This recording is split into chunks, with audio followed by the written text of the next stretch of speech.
At alam ko po na marami sa aming henerasyon ang nababahala sa mga nangyayari na maraming nagpapakalat ng mapanira at mga mapanirang fake news.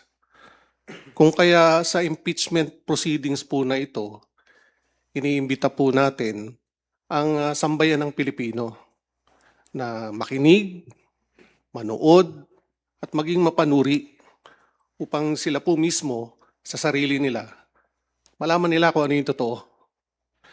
Sapagkat sa dulo naman po lahat ng ito, kami po sa prosecution panel, ang nais lang naman po namin ay manaig ang katotohanan at makamit ang hustisya. Salamat po.